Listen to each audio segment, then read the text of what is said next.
요즘 우리 많은 사람들로부터 화두가 되는 이야기가 있죠. 오늘뿐만 아니라 어제도 그랬고 전에도 그랬고 앞으로도 계속되어질 세상 사람들과 우리 그리스도인 간의 공통적인 이야기가 있어요. 그 이야기가 뭐냐? 말세야 말세. 어제 그제 집사람이 제게 그런 얘기를 해요. 어떤 사람이 그래서 이야기를 하는데 말세야 말세 그런 얘기를 하더라고 저한테 전해줘요. 그래서 저는 그 얘기를 듣는 순간 저 사람이 그리스도인이라는 말세라는 것을 정확히 이해를 하고 말을 했을 것이고 또 그 사람이 불신자라면은 남들이 말세라고 하니까 말세인가 보다. 또 요즘 세상 돌아가는 모양을 보니까 말세인가 보다. 그렇게 해서 그런 말을 했다고 저는 생각을 합니다.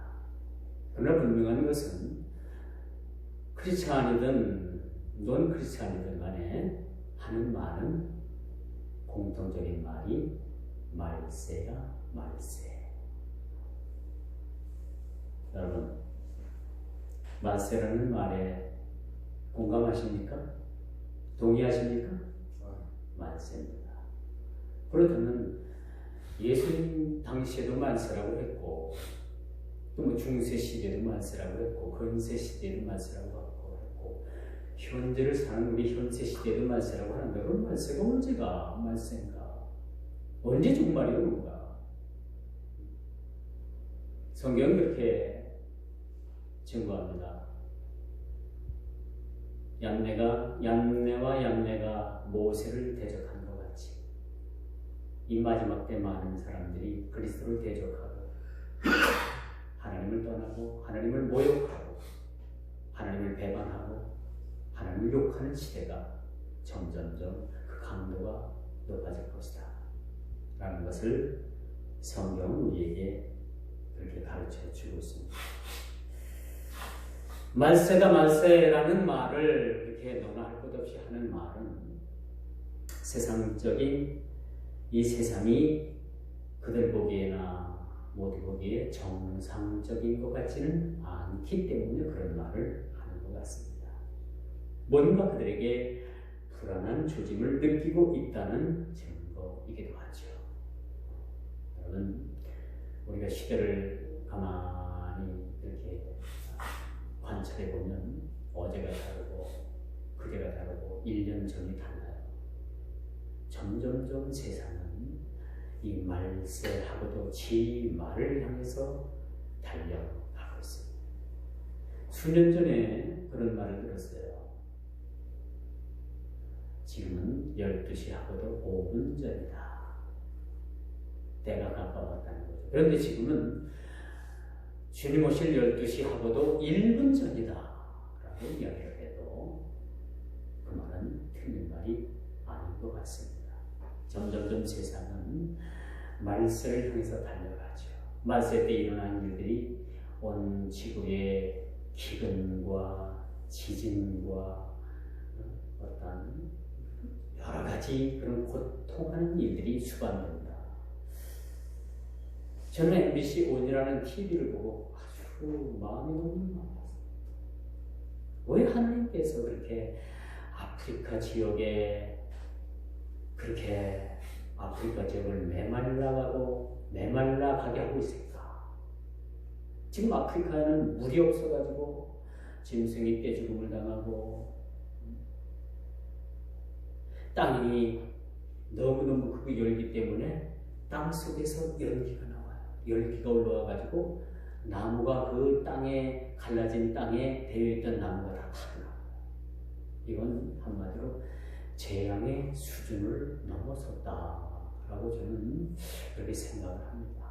그러면서 아프리카의 어린이들, 어른 아이 할 것 없이 물을 찾아서 20리, 30리를 걸어서 겨우 떠오는 물이 부정물. 거기는 온갖 잡균, 온갖 썩어져 있는 그러한 균들, 그런 것들을 떠다가 마시더라고요. 그래서 왜 이런 물을 마시냐고 했더니 죽지 않기 위해서 이 물이라도 먹는다는 거예요. 그 병에 대한 어떤 내향성이 없는 그런 어린아이들은 심한 병에 걸려가지고 죽어가고, 이 가축이 죽는 건 예사예요.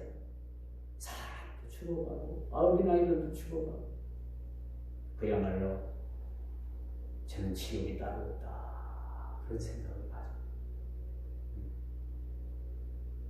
이 땅에서 벌써 지옥이 재현되고 있는 모습을 저는 봤어요. 하나님 왜 이렇게 아프리카만 그렇게 고통을 받아야만 합니까?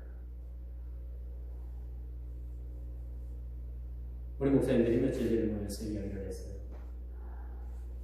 뭐 그런 얘기를 하면 안 되겠지만 자기들은 어떤 기간을 통해서 그렇게 참 매월 그렇게 몇만 원씩 그렇게 재난 기부에다가 그렇게 기부를 한다는 거예요. 이게 좋은 생각이죠. 어느 목사님은 자기는 필리핀 쪽에 하는데 그 아이의 이름과 사진과 또 1년에 2번씩 돕고 있는 아이들이 이렇게 성장했습니다. 이 아이가 학교 들어갔습니다. 그런 걸 쭉 그렇게 보고를 해온대요. 그것도 물론 좋은데 우리가 오른손이 하는 것을 왼손이 모르게 되잖아요. 그래서 저는 그랬어요. 저는 대상을 청하되는 거 안 정했어요. 그냥 적지만은 그냥 어떤 곳에 쓰여지든지 참 쓰여질 곳에 쓰여졌으면 좋겠어요. 그렇게 제가 그 기관에다가 부탁을 해서 아내와 같이 2구자를 넣습니다. 제 한 구자를 넣을 때는 좀 꽤 오래됐는데 재작년인가부터는 아내와 같이 다시 한 구자씩 해서 2구자를 넣고 있습니다. 그 넣고 있는 액수가 참 자그맣지만은 그 어린이들이 15일이나 20일 동안 먹을 수 있는 양식이 된다고 하니까 참 너무나도 기쁘죠.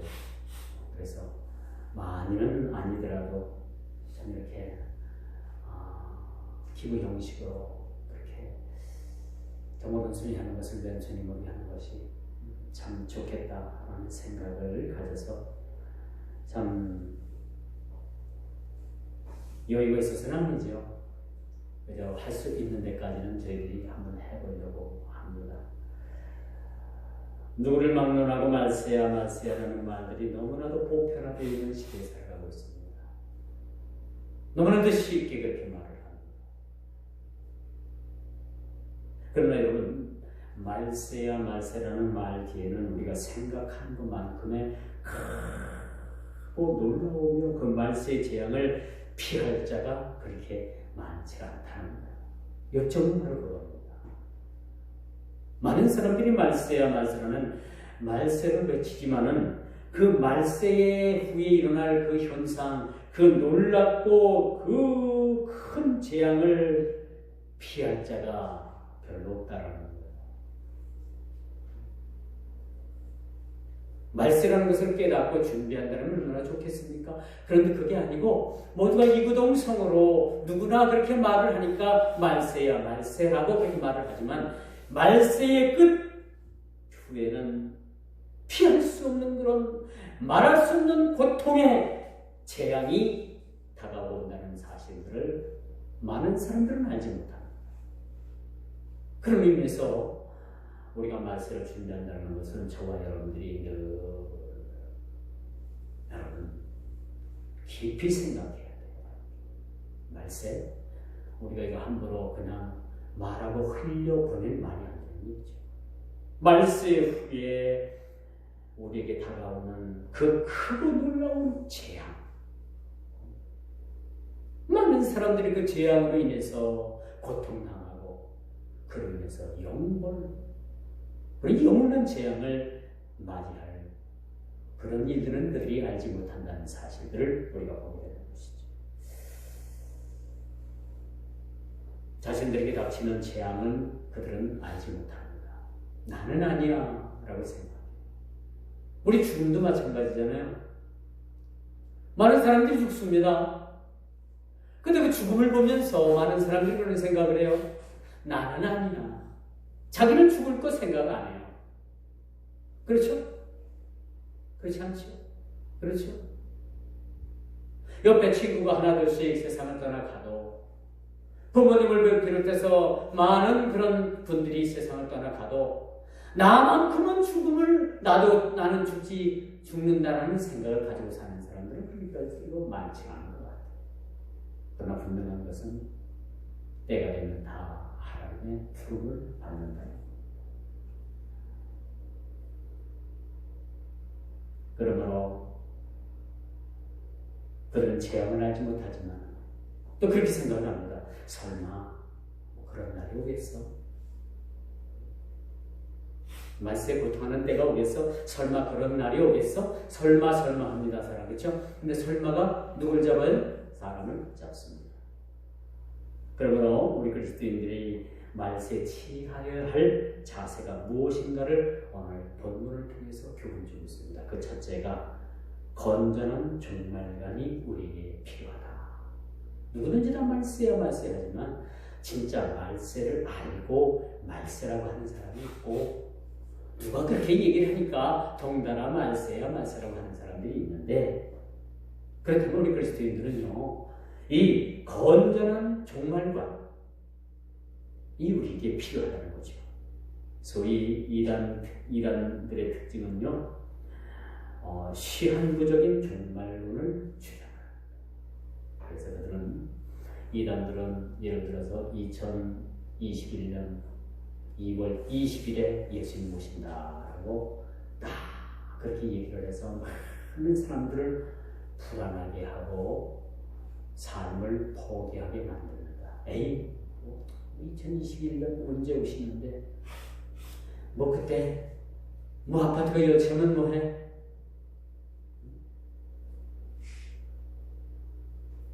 근데 그걸 교묘히 이용하는 그 이단 교주들은요, 그걸 통해서 재산을 찾지요. 1990몇 년도가요, 다미선교회 이장림 목사가 언제 며칠 온다고 해가지고 그 수많은 사람들이 가진 재산 갖다 바치고, 다니던 직장 때려치고, 죄송합니다, 다니던 직장 그만두고 다 거기 매달렸어요. 많은 사람들이. 근데 그날이 오지 않자 며칠 전에 그 이장림 목사라고 하는 이장림 씨는 미국으로 도피를 했죠. 도망을 미리 갔어요.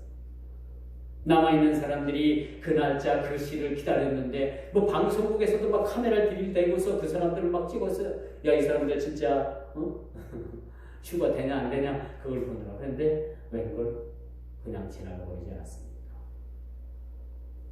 완전한 뭐요? 사기 행각을 벌게 된 거죠. 이단들의 특징이 여러분, 이 시한부적인 종말론은 그렇게 주장하는데 우리는 거기에 현혹될 필요가 없습니다. 예수님께서도요, 마지막 때와 시기를 하나님만이 아신다. 내 아버지만 아신다고 했어요. 그래서 마태복음 25장 13절, 24장 36절, 마가복음 13장 32절을 보니까 오직 하나님만이 그 재림의 시기, 마지막 때를 알고 계신다라는 것을 그렇게 말씀을 합니다. 그래도 그럴 것이, 여러분, 순진한 신자들의 재물을 착취하고 그들을 공포에 몰아넣고 극단적인 말세론을 주장함으로써 사회를 혼란에 빠뜨렸던 적이 한두 번이 아닙니다. 사회뿐 아니라 가정을 파괴함은 물론이고 기독교의 건전성마저도 심각하게 훼손시키는 이단 사이비들을 우리는 경계해야 된다라고 말씀드릴 수가 있겠죠. 오늘 본문 5장 1절에 바로 그런 얘기가 나와요. 형제들아, 때와 시기에 관하여는 너희에게 쓸 것이 더 이상 없다. 사도 바울이 데살로니가 교회 성도들을 향해서 언제 주님 오시냐, 몇 날 며칠 언제 오시냐라는 거 너희들 관심 갖지 마라. 나도 너희에게 이런 말을 가지고 쓸 것은 아무것도 없다. 2절 뭐라고 말씀하셨어요? 주의 날이 밤에 도둑같이 이룰 줄을 너희 자신이 자세히 알기 때문이다. 이미 데살로니가 교회 성도들은요, 말세 때에 일어날 일들, 주님의 재림에 대해서 상당한 그러한 성경적인 지식을 가지고 있었다.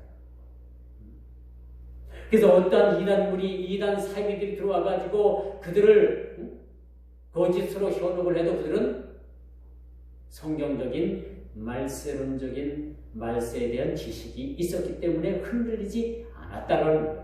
얼마나 감사한 일입니까? 그런데 2000년 전에도 이 데살로니가 교회 성도들이 이런 성경의 고고한 지식을 가지고 있는데도 불구하고 오늘을 사는 수많은 사람들이 이 이단 사이비들이 그렇게 주장하는 시한부적인 말세론에 대해서 그렇게 많이 신앙이 흔들릴 뿐만 아니라 그들에게 현혹되고 있는 것은 참 이건 아이러니하다라고 말씀드릴 수가 있는 것이라고 볼 수가 있겠죠.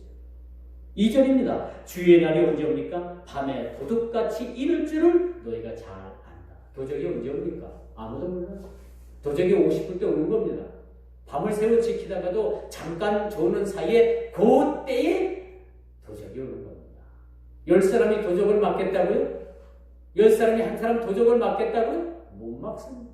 막을 수가 없습니다. 주님은 마치 이와 같이 이 땅에 다시 재림하시겠다라고 이렇게 말씀합니다. 요즘 우리 한국 교회, 한국 그 정치계에 모함계 목사라고 하는 자가 대통령이 올 말까지 하야를 해야 한다고 주장을 합니다. 또 두 번씩이나 그런 말을 했고, 이제 청와대 앞에 가가지고 텐트를 치고 거기 가서 24시간 금식을 한답니다. 하루만 한답니다. 힘이 들어서. 근데 그가 하는 말을 내가 들었는데, TV에서 들었는데, 대통령이 하야하는 것은 예수님의 명령이에요. 주님의 명령이라고 그렇게 주장을 하더라고요. 저는 그렇게 생각합니다. 우리 주님은 이렇게 흙탕물 같은 정치판에 끼어들고 싶지도 않고 그런 명령 내릴 일도 없고 앞으로도 그런 일도 없겠고, 그렇다면 누가 거짓말하는 거예요? 이 아무개 목사가 거짓말하는 거예요. 왜 주님의 이름을 들먹이면서 그 더러운 흙탕물과 같은 정치판에 우리 예수님의 이름을 갖다가 붙입니까? 저는 상당히 불쾌했어요. 내 정치 이념을 떠나서, 아니 이런 건 아닌데 왜 거기 주님의 이름을 갖다 붙일까? 저는 누가 봐도 그 사람은 정신 나간 사람이 틀림없다고 생각을 했습니다. 이번 우리 조국의 교회들이 이 사람 하나 때문에 큰 욕을 먹겠습니다. 큰 욕을 먹겠습니다. 오늘날 교회는 나라와 민족을 위해서 기도할 뿐만 아니라 정치자를 위해서 말단 공무원에 이기까지 우리가 기도해줘야 돼요. 이게 우리 그리스도인들의 사명이거든요, 사실. 누구 내려와야 된다, 누구 그만둬야 된다, 누구 어쩌야 된다, 누구 감옥 가야 된다, 그런 얘기 하기 앞서 우리는 그들을 위해서 기도해줘야 돼요. 우리가 기도해도 안 되는 건 어쩔 수 없는 거 아닙니까? 그러나 우리가 최소한 기도도 해보지도 않고 우리가 지레짐작 판단하고 우리가 이렇게 주장한다는 것은 저는 아니라고 봅니다. 우리 그리스도인들의 사명이 나라 민족을 위해서도 열심히 기도할 뿐만 아니라 그렇게 기도해서도 안 되면 그 사람들을 위해서 우리가 충고할 수도 있어요. 당신 하나님께서 그렇게 하면 안 돼. 그건 하나님께서도 기뻐하시지 않는 일이야. 그렇게 우리가 충고할 수도 있는 거죠. 근데 우리는 요즘 돌아가는 세태를 보고 우리 한기총이라는 그러한 껍데기밖에 없는 그러한 단체가 하는 행동을 보면서 우리 조국교회가 세상 사람들로부터 얼마나 조롱거리가 되고 얼마나 핍박의 대상이 되겠는가 그런 생각을 참 많이 가질 수가 없습니다. 건전하지 못한 토양에서 바른 신학과 바른 신앙을 견지하지 못한 자들에게서 흔히 이런 모습을 우리가 볼 수가 있습니다. 그 양반 보니까 신학도 제대로 하지 않고 분수 신학을 했고, 제가 지금 교단은 어느 교단이라고 얘기를 할 수는 없습니다만 분수보다. 뭐 신학교도 제대로 했으면 그런 말을 했겠습니까? 저희가 신학교 가면요, 교회 정치를 배우고 국가관을 배우고 경제관을 배우고 기독교적인 경제관이 무엇이니? 기독교적인 국가관이 무엇이니?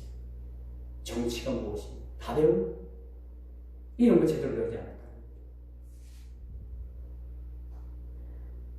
우리는 적어도 사람을 살리는 말이 돼야 돼요. 가끔 제 아내가 저에게 말하는 게 있어요. 저는 우스갯소리로 그냥 툭 던지는 말로 그냥 하는 말인데도 불구하고 아내는 그런 이야기를 싫어합니다. 농담이라도 그런 말을 하지 말라는 얘기죠. 저쪽으로도 그런 말을 하지 말라는 얘기죠. 싫어해요. 근데 저는 자꾸 합니다. 재미있어서. 그런 말. 그다음에 제가 뭐 악한 말을 하는 건 아니에요. 저는 아내와 같이 차를 타고 가다가 운전을 하면서 운전 참 진짜 재미없게 하고 막 그냥 움찔움찔하게 하는 사람들 보면 욕해요. 저도 갑자기 입에서 욕이 막 튀어나오더라고요. 그 아내가 한마디 합니다. 그렇게 하지 마. 근데 그렇게 운전하는 본 사람들 보고 내가 움찔움찔하고 사고를 당할 뻔하면 나도 모르게 하고 XX 소리가 나와요. 나도 모르게 나와요. 그런 것까지 참 고쳐야 되겠지만은 어쨌든 우리 그리스도인들은요, 사람을 살리는 말을 해야 돼요. 그렇지 않겠습니까? 그 입에서는 나오는 말이 막 죽이는 말이고 저주의 말이고 한탄의 말이고, 그러면 빠져나올 수 없는 그런 영적인 미궁 속에 빠져들어가게 됩니다. 뭐냐? 늪이라는 것을 여러분 아시죠? 늪에 들어갔다가 혼자 빠지면 아무도 없으면 빠져 죽는. 저희 형님 그 장모님이 충남 당진에 사셨었는데, 이제 거기는 그 서해 쪽은 조수강만해체가 굉장히 심하죠. 그 이제 물이 빠진 뻘에 들어가서 바다 물들을 채취를 하다가 그 뻘에 늪 같은 뻘이 있나 봐요. 거기 빠져가지고 천국 가셨다. 그런 일도 있더라고요. 그래서 여러분 서해바다 쪽 어디 가면요, 물 빠졌다고 함부로 막 들어가면 안 돼요. 거기도 사람이 빠지면 못 나오더라고요. 그런 것도 있더라고요. 마치 우리 사람이 하는 말이, 죽이는 말은 반드시 무엇과 죽어도 죽습니다.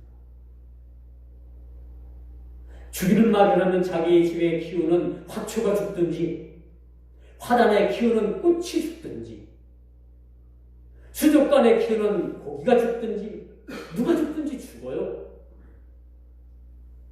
그런데 살리는 말을 하게 되면 집안에 키우던 다 죽어가던 화초가 다시 살아납니다.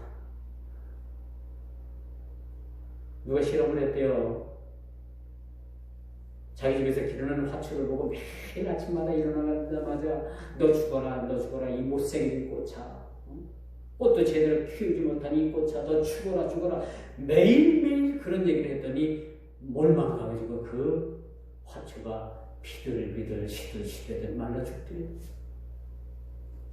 근데 어느 못생긴 꽃, 제대로 꽃도 피지 않는 꽃, 곧 말라 죽을 것 같은 그 화분의 화초를 보고서 매일 아침마다 물을 주고 거지로 그 잎새를 닦아주고 참 더 잘 났어. 얼마나 이렇게 예쁘니, 너 앞으로 이렇게 좋은 꽃을 피울 것을 내가 믿어. 참 더 대단하다. 그랬더니 다 죽어가던 화초가 이거 실해서 아름다운 꽃을 피우게. 심지어 여러분 말 못하는 이런 식물들도 이런데, 여러분 사람이 살리는 말이 아니라 죽이는 말을 해야 되겠습니까? 그건 아니라고. 사랑하는 성도 여러분, 죽이는 말이 아니라 살리는 말을 하시기를 주 이름으로 축원드리겠습니다.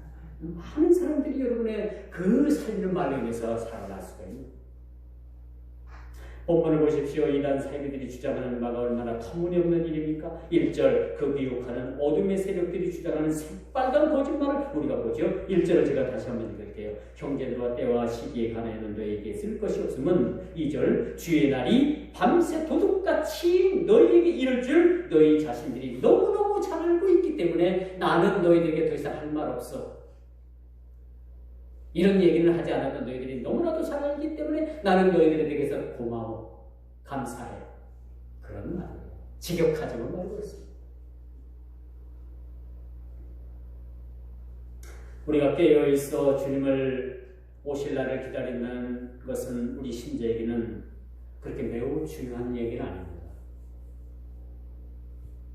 주님 언제 오실까?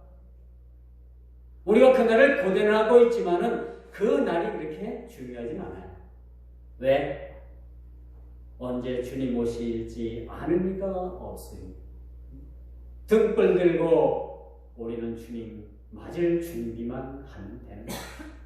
언제 오면 어떻습니까? 오늘 저녁에 오면 어떻고 내일 아침에 오면 어떻고 1년 후에 오면 어떻고 여기 있는 저와 여러분들이 다 천국 가고 난 다음에 주님 오시면 어떻겠습니까?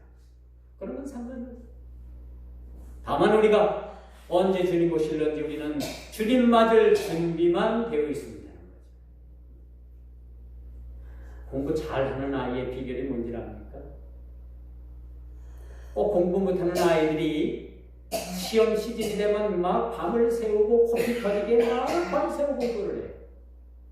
공부 못하는 사람들의 학생들의 특징, 또 공부 잘하는 학생들의 특징은요, 절대 시험 기간에 시험 공부하지 않는다. 왜?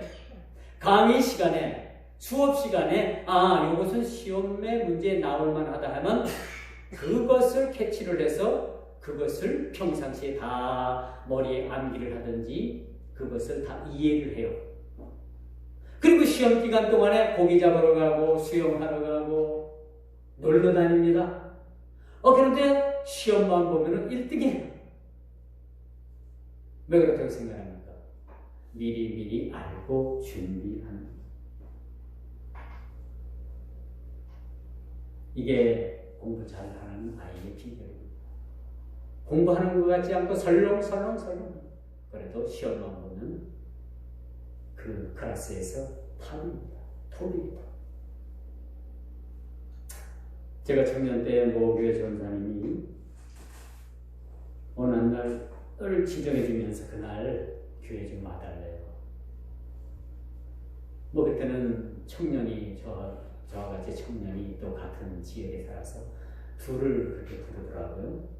그날 그 여전사님을 만나뵙기로 찾아뵙기로 한 날 얼마나 옥수같이 비가 내리고 막 바람이 불고 도저히 자전거도 탈 수도 없고 그때 당시 청년 때는 차도 없었으니까 차만 있었으면 그 약속한 날에 그 전사님을 배울 수가 있었을 텐데 그럴 수가 없었어요. 가지를 못했어요. 그 청년도 못 봤어요. 전화가 있어서 갈 거야 말 거야 이런 날 가야 되겠어 말아야 되겠어 전화가 없으니까 그렇게 연락도 못했고 우리 집엔 전화가 있었는데 그 집에는 집 전화가 없었어요. 그럼 연락을 못하잖아요. 혼자만 가지고 있으면 안 되니까.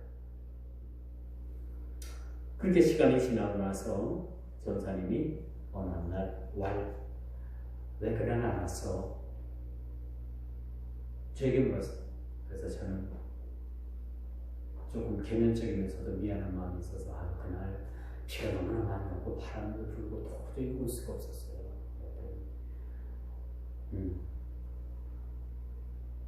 종이 믿음이구나 낙엽 믿음이구나 딱 그 두 마디만 하더라고요. 그래서 그런 일이 있은 후 오랜 시간이 흘렀고 지금까지 제가 그 20대 청년 때 그 전사님 하신 말씀은 지금도 잊어버리질 않아요. 그러면서 참 그 약속을 지키지 못한 죄송함도 죄송함이지만은 저는 지금 그런 생각을 해요. 아마 우리 주님께서 이 땅에 재림하신 날이 이런 날씨의 조건이 아니겠는가. 비바람이 몹시 불고 사람들이 거리에 나오지 못하고 또 그런 날 주중 예배 중에서도 가장 예배 출석률이 가장 저조한 날 우리 주님께서 그날 오시지 않겠는가? 저는 그렇게 생각합니다. 이 평생 이런 날 우리 주님께서 오시지 않을까? 그런 생각을 저는 가져보게 됐습니다. 그렇다면 오늘 두 번째 이야기예요. 그동안 오늘 본문에서 주신 말씀 중에서 삼가해 해야 될 일들이 있어요. 우리 그리스도인들로서 삼가해야 될 일이 있어요. 이제 주의 날이 밤에 도적같이 이를 때 우리는 오직 평안한 내 몸을 기대는 일을 삼가하고 안전하다고 생각할 만한 안전을 믿지 아니하며 세상의 연락에 취해서 고통하는 때를 망각한 무감각한 삶을 경계해야 된다는 것을 우리에게 말씀해 주고 있습니다. 예전에 보리 수확을 마치고 모내기를 할 때는 한참 농촌에서 가장 바쁜 때 감자 캐내고 마늘 캐내고 보리 베고 바로 모내기를 해야 되기 때문에 얼마나 바빠요. 얼마나. 그때도 치고는 언제 비가 올지 모르거든. 7월 8월에 가가지고 8월달에 가서 모내기에는 벌써 수확이 줄어. 적어도 7월달 이전에는 이 모작은 모내기를 끝내야 됩니다. 7월 이전. 그런 예전에 배짱이 아버지와 같은 그런 한 사람이 있었어요. 이 사람은 다른 사람들이 다 그렇게 바빠서 그냥 막 발을 동동 굴러도 하얀 옷을 입고 하얀 흰 고무신을 신고 부채 하나 딱 들고 그 정자나무 밑에서 부채를 연인 도일을 시키고 그렇게 놀고 먹는 백수건달, 지금으로 말하면 한량이 있었습니다. 그것을 보다 못한 부모들의 마음이 얼마나 속이 터져요. 와서 돕지도 않고 맨날 그렇게 해서 뭐 그냥 한량처럼 노니까. 그래갖고 그 아들하고 대판 싸웠어요. 그 아들이 원래 이발사예요. 이발사. 사람들이 이발을 하러 와도 안 해줘요. 가끔 기분 내키면은 아는 사람은 이발을 해주고 나머지 몇 달은 그냥 줄창 놀아요. 이발소를 맨날 겁니다. 그러니까 부모가 속이 터져가지고 하루는 대판 돈하고 싸웠어.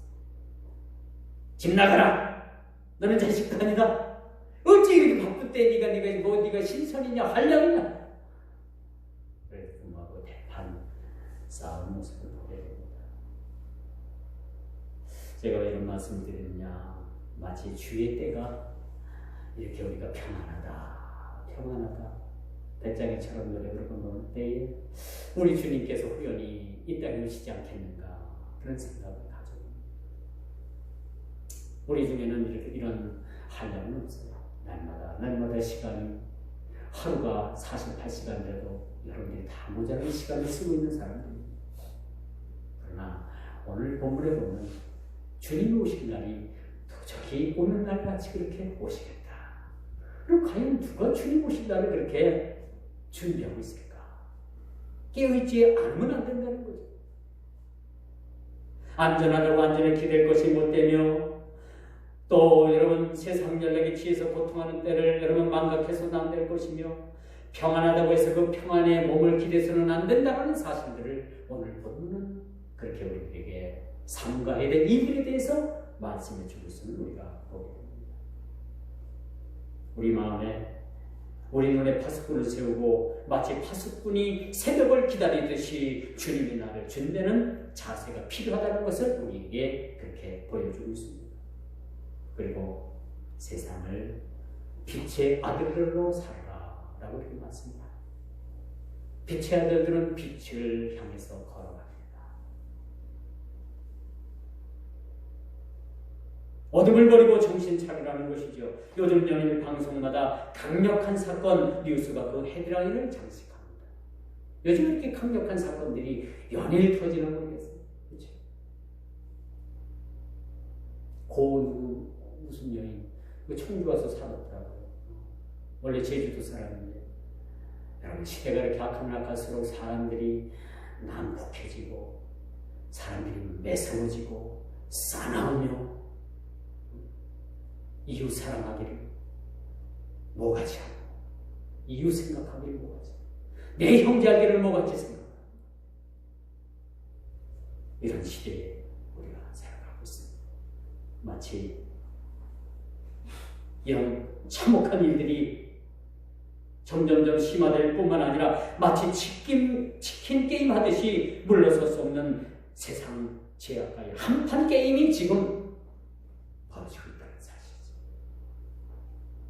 그러므로 다른 이들과 같이 하지 말고 정신을 차리라 라는 것이 오늘 7절에 나왔습니다.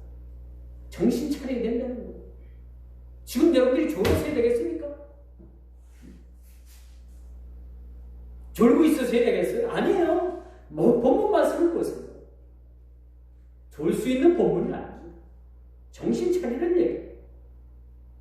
요즘 밤문화가 점점점 도를 넘고 있죠. 예전에는 미국의 라스베가스나 일본의 도쿄 거리가 환락의 거리라고 말했는데 요즘 대한민국의 서울을 비롯해서 도시마다 밤문화가 얼마나 도를 넘고 있는지 모르겠어요. 대패 행위가 이곳저곳에서 도시들을 제약을 물들이게 합니다. 게임을 정신병으로 분류하려고 했더니 게임 산업업체에서 들고 일어났어요. 여러분 게임에 중독되면요 헤어나기 쉽지 않습니다. 다 부끄러운 얘기지만 제 사돈이 예전에 돌아가시기 전에 살아서 그런 얘기를 하더라고요. 자기 아들이 게임만 그렇게 하지 않았으면 서울대학교 갈 실력이에요.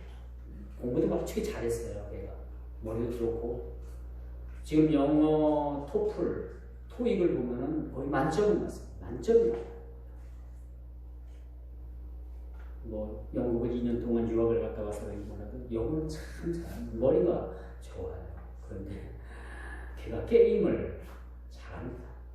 이 게임을 많이 하다 나니까 공부에 좀 소홀한 거예요. 그 피가 또 다른 피겠습니까? 제 손자가 그 손도 제대로 못 눌리는 녀석이 게임을 얼마나 잘하는지 몰라요. 휴대폰만 가지면 하루 종일 게임만 하고도 어디 가서 찍소리도 안 하고 보이지도 않을 정도로 그렇게 게임을 그렇게 열심히 잘해요. 이게 좋은 현상입니다. 그래서 국가에서 이 게임 중독을 정신병으로 분류해서 이것을 받아들이려고 했더니 게임 산업업체에서 난리가 났어요. 게임 산업 다 문 닫아야 되잖아요. 그러나 여러분 무엇이 옳고 무엇이 그르고 그리고 무엇을 받아들이고 이것을 받아들이지 말아야 될 것인가라는 것을 여전히 여러분들이 몫입니다. 이 폭력적인 게임은요 인간의 감수성을 피폐화시킵니다.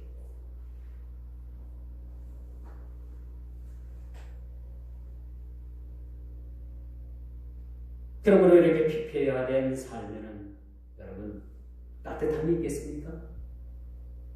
올바른 감정적인 표현과 더불어서 감정적인 그러한 조절이 있을 수가 있겠습니까? 없어요. 스스로 다툴 뿐만 아니라 스스로 분쟁함으로 자폭하는 그런 현대에 많은 사람들이 있음을 여러분 알아야 됩니다. 이제 말씀에 결론을 냈습니다. 본문의 말씀처럼 낮에 속했다면 당연히 빛의 아들들로 우리가 살아야 될 것이죠. 그러므로 빛의 아들들은 깨어 정신을 바짝 차려. 자는 자들은 밤에 자고 규칙적인 생활이 필요합니다. 많은 젊은이들이 밤새도록 놀고 토끼눈이 돼가지고 낮에는 전부 다 비비래요. 한두 세개 처박혀가지고 졸기나 하고.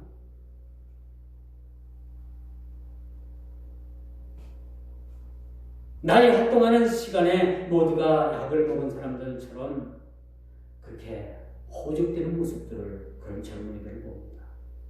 마치 박쥐와 같이 낮에는 그 어둡고 침침한 동굴 속 천장에 매달려가지고 참 다 거꾸로 매달려 있어. 마치 박쥐와도 같은 거야. 그렇게 방문안을 즐기던 그런 많은 사람들이 낮에는 박쥐와 같이 그 빛을 피해가지고 거꾸로 잠을 자는지, 이건 거꾸로 세상을 사는지 몰라. 그런 사람들이 많이 있습니다. 이것은 우리 그리스도인들이 여러분 참 마땅히 근절해야 될 그런 말씀이라고 볼 수가 있겠습니다. 이처럼 취하는 자들에게 대한 경고는 그들이 밤에 무엇을 취하였습니까? 도적이 밤에 와요. 상식적인 도적이라면 밤에 와서 물건을 훔칩니다. 근데 요즘은 도를 넘어서 낮에도 도적이 들어와요. 이건 낮밤을 가리지 않더라고요. 그때 신문기사를 보니까 대도 조세용이라는 사람, 여러분 잘 알 겁니다. 이제 나이가 80이래요. 나이가 80 됐다. 근데 이 사람이 남의 지갑에 손을 대서 푼돈을 훔쳤다가 걸려가지고 또 입건이 됐어요, 며칠 전에. 집을 개묵주는 거예요. 나이가 80이 됐어도 그 도둑질 하는 것은 안 된다.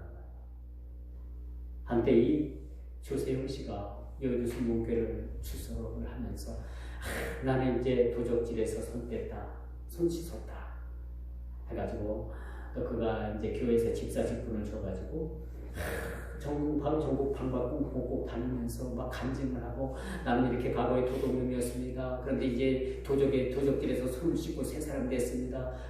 근데 예수님만을 위해서 살고 예수님을 찬양합니다.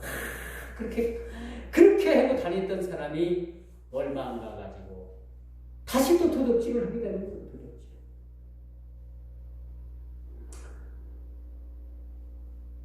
여러분 어떻게 생각을 합니까?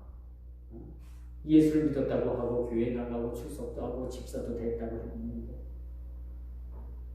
이렇게 간증을 하면서 다녔는데 이렇게 간증을 하고 다니더만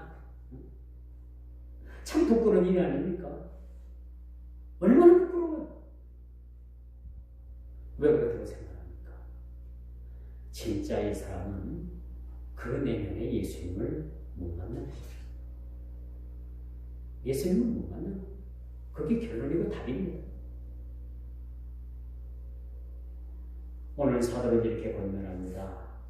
정신을 바짝 차리고 믿음과 사랑에 후심경을 붙이고, 후심경이 뭐예요? 부리고 구원의 투구를 쓰고 8절 주의 날 그 재림의 날을 준비하는 모두가 되어달라고 그렇게 바울은 데살로니가 교회 성도들뿐만 아니라 21세기를 사는 저와 여러분 모두에게도 이렇게 부탁을 하는 말씀을 우리는 기울여야 된다는 사실들을 기억하시기를 주님의 이름으로 축원드리겠습니다. 기도합니다.